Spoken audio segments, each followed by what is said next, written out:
God does not measure greatness, if you care about his opinion. God does not measure greatness in how much wealth you amass, how famous you are, how many sacks or touchdowns you get.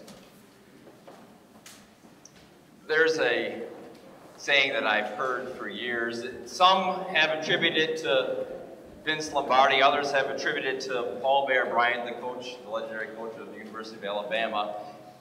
It says, when you get to the end zone, act like you've been there. For those that watch football, whether it's college or pro or maybe even high school, sometimes you see that happen where someone scores and they need to let everybody know about it. Back when I was growing up in Michigan and was still a Lions fan, long-suffering, since converted to the Packers by now. Barry Sanders was one of the greatest running backs ever. He may have been the greatest if he hadn't retired before many thought he could still keep playing. But he scored over 100 touchdowns. And after every time he crossed the goal line, he would stop running, he would walk over to the referee, and he would just hand him the football. When asked why he did it, he gave that answer. Act like you've been there. But despite his example, you see it every weekend. Football players trying to grab attention, draw attention to themselves, trying to show others just how great they are. Look at me, I can spike a football. It's not just football players that like others to view them as being great. And it's not just Jesus' disciples back then.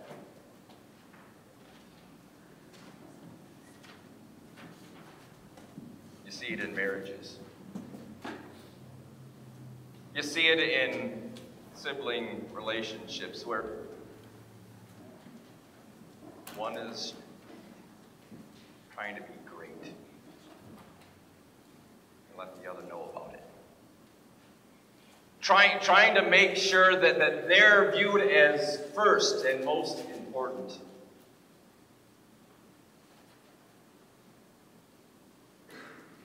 God doesn't measure greatness like the world does sometimes. He had just told them again, the Son of Man is Jesus. He's going to die. He's going to rise again. They didn't quite get what he was talking about, so as they made it to their headquarters in the city of Capernaum, along the way they were arguing, the scriptures tell us, about who was the greatest. Usually it happens every Monday or Tuesday. The polls come out, the power rankings of the NFL teams, which ones are the greatest, or the polls for the college football teams, which ones are the greatest, and the disciples were having that conversation. Maybe Peter, James, and John said, well, it's got to be one of us three because he's got special secret stuff to do. It takes us.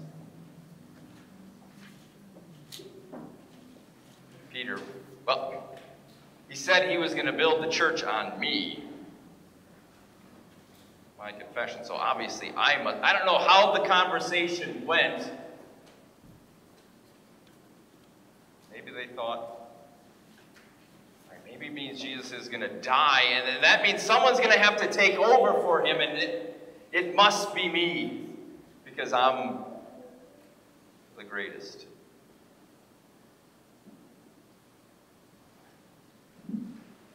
I can only imagine what Jesus felt. I just told you I'm going to die. And you're arguing about who's the greatest.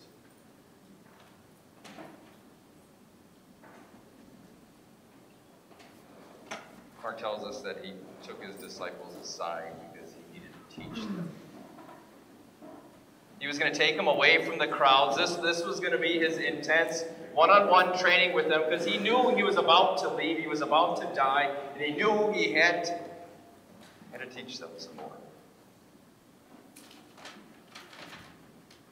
And now he realized what he needed to teach them now. Anyone who wants to be first must be the very last and the servant of all.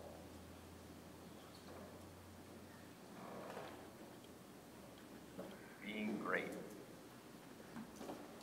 being the best. It's a dream that's in every human heart. But it's the exact opposite of what Jesus wants for you. Oh, he wants you to be great, he says. But not in the world's way. Anyone who wants to be first must be the very last and the servant of all. God measures greatness in humble service.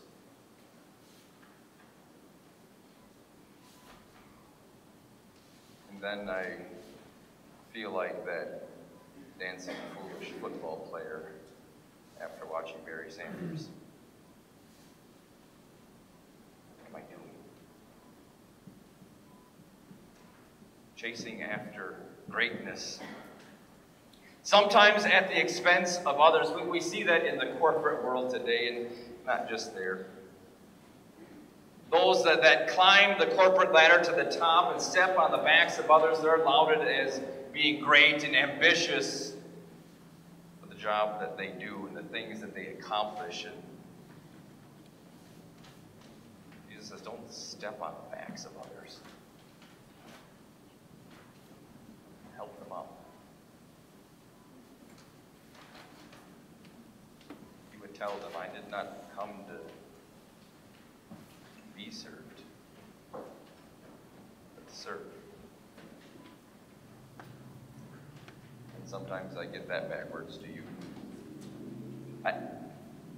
Maybe it's just guys, but when we get sick, you're married, it seems like the world falls apart, right? Nothing can be done, and I can't do that. Help me with this, and do this for me, and do this for me. And I think that I'm here to be served. And Jesus says, no, I put you here to serve others. Not so others can wait on you.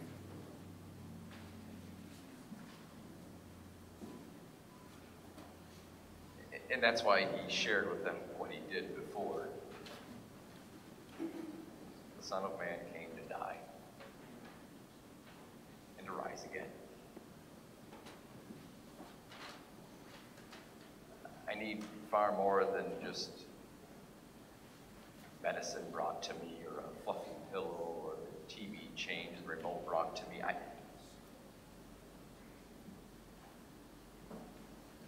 I've got a prideful heart that needs to be fixed. And so the servant of all lowered himself. For me, for you, for a whole world of prideful sinners that think that they're the greatest, that think that it's all about them. It's all about me. He came to serve. And to give his life as a ransom. He said, I'll serve you. I'll take on your sin. I'll take the death that you deserve. I'll take the punishment of hell that you deserve. I will serve you. And now he calls you and me to do that same thing. He gives them an object lesson. He took a little child whom he placed among them. Taking the child in his arms, he said to them, whoever welcomes one of these little children in my name welcomes me, and whoever welcomes me does not welcome me, but the one who sent me. Because I want to give you a picture of what it means to joyfully serve, to be great in my eyes.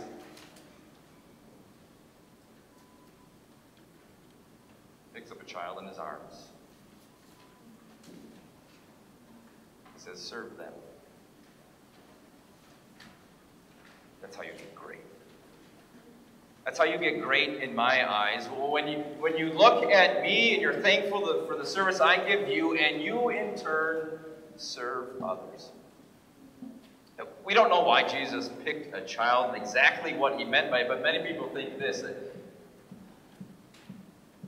that child couldn't really help the disciples much.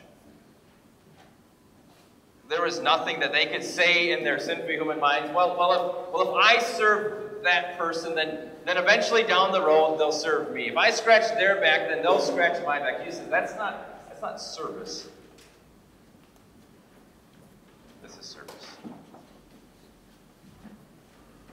Do something for others without expecting anything back. Without expecting praise, without expecting us to marvel at your touchdown dance. Just serve. Because I've served you.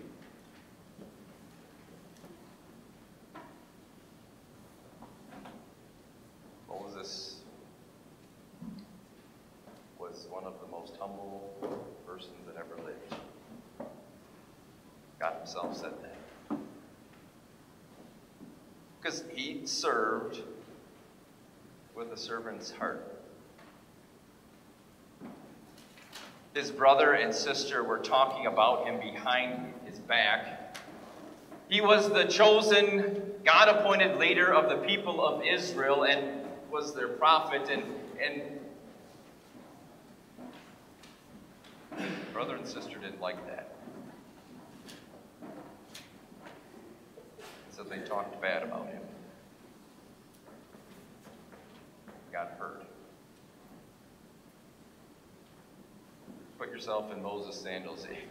You hear your brother and sister talking bad about you, trying to usurp your authority, and your reaction would be, after you saw your sister sick, sometimes you get what you deserve. No. He had a heart that wanted to serve. He saw his sister in need, and so he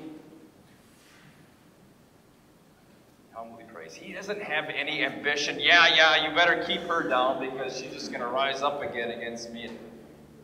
He didn't worry about being great. He worried about his sister.